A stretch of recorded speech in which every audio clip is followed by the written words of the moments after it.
I feel like there's something weird going on with Donald Trump, and we'll talk about it. But like, he is not his usual cheery, constantly in front of the camera self, and maybe we have developed some semblance of parasocial relationship with the president.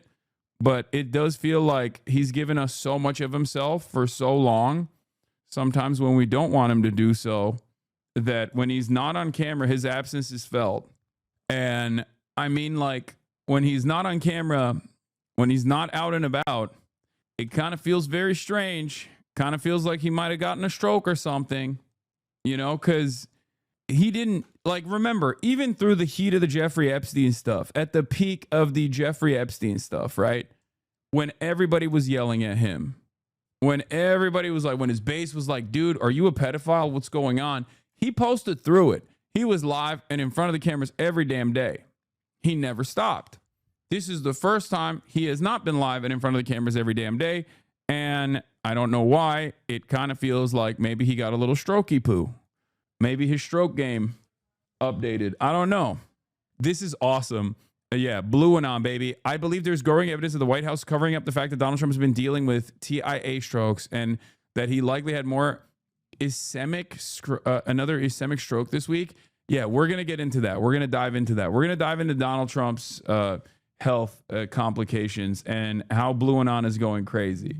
Because too raw, too Daniel. What if they're not letting Trump speak because he had a reverse Fetterman stroke and he's woke now? Many people are saying, even the local milk people, that gender is a construct. Look, we have a little fun at these rallies, don't we, folks? But I want to acknowledge first that this is stolen land. I want to acknowledge that we are sitting on stolen Iroquois land. All I'm saying is, this is a likely reality. So there's two different brackets here. Okay. There is two different brackets here. On the one hand, you got people like this and myself as well, making jokes. Okay. Cracking jokes. On the other hand, you got a lot of people getting offended by people cracking jokes, being like, you're wishing ill on the president. How dare you? And it's like, that's been very funny to watch, because I love when right-wingers who will be like, we must murder every transgender person, will then in the same breath turn around and be like, how dare you? How dare you make light of my big, beautiful president who wants to murder all transgender people and all Guatemalans? How dare you? How dare you even joke about that? You know? And it's like, I don't know, everything you do is violent. Like, can't we just have a little bit of fun? Like, what the new vid of Trump playing golf has landed? Okay, stop. Okay, we're going to get into the blue and on stuff in a second. But yeah, this was funny. This was a funny Connor tweet. When everybody was spamming on Twitter all the way from Friday night into the entire weekend that Trump was dead, people were getting these news. Some people were receiving these news and reacting very differently than you were, okay? One of those people is Aiden Ross. Trump has not been seen in days with no public appearances scheduled this weekend. Because you saw what happened with his hand? No, what happened with his hand? He was like doing an interview and they saw his hand and it was like purple. And they said the queen died when her hands were like that. Wait, what? I don't know what it... Like, yo, everyone's saying Trump is passing away. It's passed. Let me shut up, bro. Yeah, actually, shh, don't talk about it. Yeah. What the f***? My black hat just being on, bro. Let me know when you're ready. Okay. I don't know if we're... Dude, that's his friend, man. Shame on y'all for cracking jokes about this. I just realized that there's going to be a tsunami of people posting absurd levels of grief when the day comes. Yeah, but it will be washed away with a tsunami of pleasure and excitement. I think, like, it's just, this is a load-bearing figure in modern American politics, and I think it's going to be a very unique, very, very unique moment. Okay? I'm going to tell you right now, there's going to be a lot more celebration than there will be sadness. Okay? There's going to be a lot more celebration than there is sadness. it is very obvious to me that perhaps some Americans who are on the liberal side of politics see Donald Trump as like the singular force for all of the awfulness that they're experiencing, and don't understand that he is just like a normal continuation of unlimited reactionary sentiment.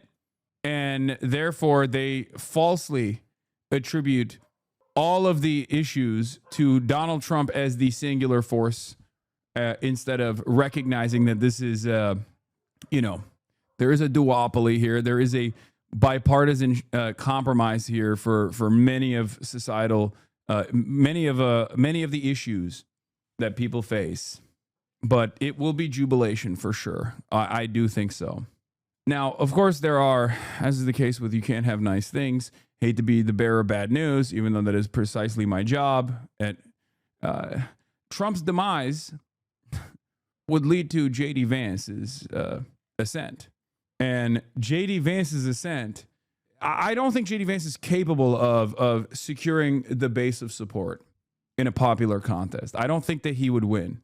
But if Trump were to somehow pass away, that would be truly terrifying, because that's the only way J.D. Vance is going to actually hold on to a higher lever of power. And then we would truly know what it's like to have President Palantir, President Peter Thiel, Supreme Enforcer, So that is definitely a real fear that I have. So we can't have nice things, basically. Okay, that's my point. We just cannot have nice things ever. But latest Blue Anon research. Yeah, I'm going to dive into the Blue Anon conspiracies, as you guys know. While we were out celebrating and making jokes about Trump, just people basically memeing that Trump is dead. Okay, and the right wingers were getting upset that people were memeing that Trump is dead. Blue Anon was taking it sincerely. Here's Adam Cochran, investor, professor, policy consultant, author, independent investigative journalist, and father, trying to make the world suck less. This is a 31-tweet Twitter thread from Adam Cochran. Now, if you're old enough in this community and you were around for Trump 1, you remember there were figures similar to this. There were Blue Anon figures back in the day as well. Seth Abramson comes to mind. He was one of the prominent Trump guys. Okay, there were a bunch of these guys that like had gotten their brains broken with Russiagate stuff, so they would almost always tie everything back. Louise Mensch, as another good one. They would always tie everything back to like Donald Trump's having gay sex with Vladimir Putin. Now those guys haven't been as active or as prominent in Trump 2, but they were a important fixture. They were an important fixture of the Blue Anon movement in Trump 1. They were a prominent feature of the resistance against Donald Trump in Trump 1. Okay? Nowadays, they're not around as much. They're not as visible. They're not as loud. But every now and then, something just like something like this gets out of control. It snowballs and it becomes this like massive thing. Or maybe I just don't see the Blue Anon people because it's not on my Twitter timeline, but they're still here.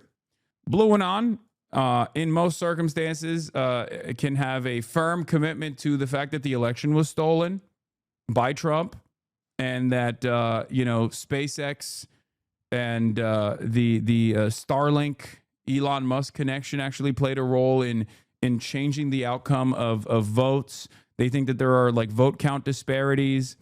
Reddit / something is wrong 2024 is one of the largest subreddits where you can tap in to what the Blue Anon guys are up to. Okay, they believe that Elon Musk hacked the election for Donald Trump. So this is one of those threads. There was another prominent like Blue MAGA, Blue Anon thread that we looked at a while back that accused J.D. Vance of being a child rapist. That one got like hundreds of thousands of likes. If you remember, this guy came out and was like, I have evidence.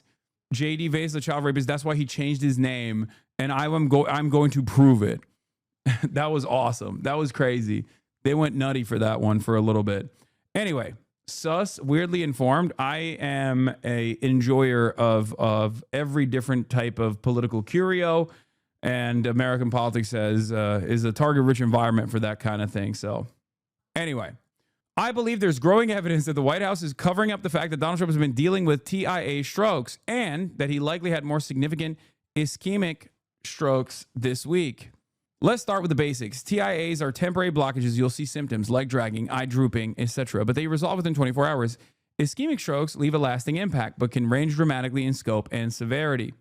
TIAs precede an ischemic stroke in about 30% of patients and often result in a long-lasting interventions to try and prevent any risk of a larger stroke. Now let's get to what paints this picture with Trump. In March 2024, Ron Filipkowski notes that Trump has been dragging his right leg for a while. It's something we've seen him do on and off over this past year, but not super notable on its own. Let's take a look. I see a sexy man doing a sexy dance, for the record. Okay, I see a sexy man doing a sexy dance. I don't know what these haters are saying that he's dragging his right feet. 531. Then in Time Magazine interview from right after the election, we see the first note of Trump's hand bruising. Once again, something people didn't think much of at the time. Sitting under the bright lights for a 30-minute photo session ahead of a 65-minute interview, he's asked to explain the bruising on his right hand. It's from shaking hands with thousands of people, he says. Okay? It comes up again during the Macron visit on February 25th, 2025, where Caroline Leavitt repeats the lie about it being from shaking too many hands. Okay?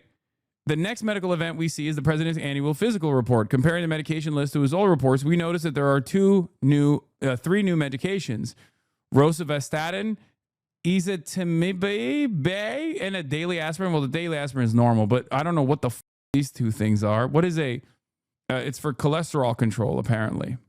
And the daily aspirin at that age is normal. It's for mitigating some sort of like heart condition. You know what I mean? You just do it you just chew aspirin, I think. The daily aspirin is not normal. No, old people take daily aspirin, don't they? To make sure they don't have like some kind of heart condition. Anyway, let's continue. I fear when I watch this kind of stuff, when I read into this kind of stuff, I fear that there are many in my audience that actually go, hold on, this is real. Okay. At first, I thought this might be normal medication for managing cholesterol, but I've certainly heard of preventative aspirin use in the past, but I decided to interview some heart specialists, and I'm glad I did. There are two general takeaways I heard from multiple specialists. Daily aspirin is not recommended for prevention anymore. An aspirin regime is treating something. Ezetimibe, I don't know if I'm saying it right. I'm definitely not saying it right. Is a second-line medication not used for regular LDL treatment. Statins like rosuvastatin will manage cholesterol alone, whereas ezetimibe will be used as a second line if the patient is at high cardiovascular risk, such as prior strokes, heart attacks, or arterial disease. Then is used for stroke prevention. Trump's previous medical reports claim his cardiovascular health is great and is on the statin, so he shouldn't need ezetimibe. But this also brings us to the aspirin. As it turns out, aspirin has been advised as a daily course prevention method for quite a while. Hasn't been advised. Some old doctors may still incorrectly prescribe it as such, but qualified medical staff who keep up with the literature wouldn't. A daily aspirin dose is now used as a blood thinner for specific lines of treatment, including in managing ischemic strokes. Then in June, we see Trump's swollen ankles, and for the first time, the White House medical team is willing to admit he's got CVI. His bruising is related to aspirin regime and shaking hands. 1431. What is it? Ezetimibe? Other name for it is Zetia. Okay, I'm just going to say Zetia. They keep coming back to this claim that aspirin does indeed make bruising easier. There's three problems with this claim. Bruising is seen on both hands, not just his dominant hand. The next problem, CVI is not a sudden onset issue, and swollen ankles is an intermediate symptom. An annual physical in April would have caught CVI back then if ankles were going to be swelling, and aspirin isn't CVI treatment. But third, some of the bruising is monthly, usually around the 24th. Check the dates. It seems much more likely the president is being monitored monthly for something, and then also occasionally getting an emergency IV as well. I could totally see that, by the way. Blue and not conspiracy aside, I could see that bruising being a consequence of like getting monthly, like monthly IVs. So what does this all mean? When a patient has had a TIA, they have temporary symptoms, but would have been started on aspirin, these medications to prevent future ischemic stroke risk, just like we see with Trump. The patient having TIAs may have temporary symptoms for 24 hours afterwards, including face drooping, leg dragging, or trouble walking in a straight line. This was weird. Oh my God, it's working. It's working on me. It's working on me. I'm believing it now. I'm a blue and on guy. I'm a truther. He's dead. He's been cloned. Patients who experience very mild strokes that are not on TIA, such as lacunar stroke or minor ischemic stroke, may have persistent but barely noticeable symptoms, such as drooping on the lip, eyelid, and eyebrow, which would be on the same side of the leg dragging symptom. I think he's just old, man. That's it. He's just a droopy guy. That's just what happens when gravity takes over. You know what I mean? Like, this is, I think we're reading too much into the tea leaves here. Okay. Like, if a patient under White House level medical care was seen having a stroke, they'd be scanned to rule out a hemorrhagic with the White House portable MRI, and then could receive alteplase, a clot busting peripheral IV, often given in the hand for elderly patients. If that patient was on aspirin for cardio risk management and or potential calcium blockers, we'd expect bruising on the hands, swelling on the ankles. If they had a mild ischemic stroke, we'd expect the patient to be on bed rest for 24 to 48 hours by 2 to 3 days, able to take smaller assisted steps, and the patient may have facial droop, flatter facial creases, or their mouth agape due to facial muscle weakness. This photo doesn't look good. Okay. I'm not gonna sit here and act like this is a good photo for him. Okay. He's not exactly the sexiest guy, contrary to what the weirdos who love Donald Trump might claim. He's not exactly the sexiest guy. He's not known to be a looker. Okay. Having said that, I think it's cool that we finally have another Brandon. Welcome back, Joe Brandon. It's Brandon 2. Okay. That's it. We got Brandon 2, Brandon 2.0. He's here. Even though they could walk at this time, speech and complex motor skills may still be recovering. And we noticed Trump oddly kept the press pool very far back from the White House and hasn't allowed them on the golf course. We also noticed that he was dressed as the same as the last time he went golfing with Kai, and that MAGA influencers were given an old picture to circulate from January and his other golfing picture from June 27th.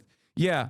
Also, whenever the administration actually cares about a particular thing, they will release like info. They'll info dump to the regular Twitter sphere, right?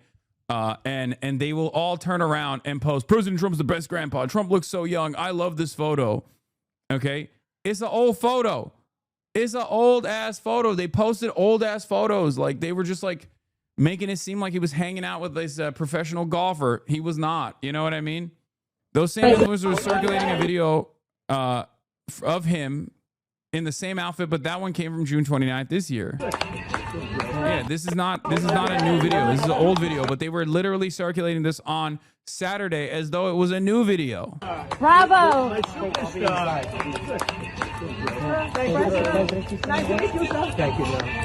Mr. President. Wait, this man did another 31 Twitter thread. No, this is the one. This is the thread that we're looking at. The next picture of him today, this was from yesterday, from afar with continued face droop. He once again spoke with no reporters before going golfing, and both times reporters were confined to the tennis court out of view of his course instead of letting them take pictures like normal. This is a new one.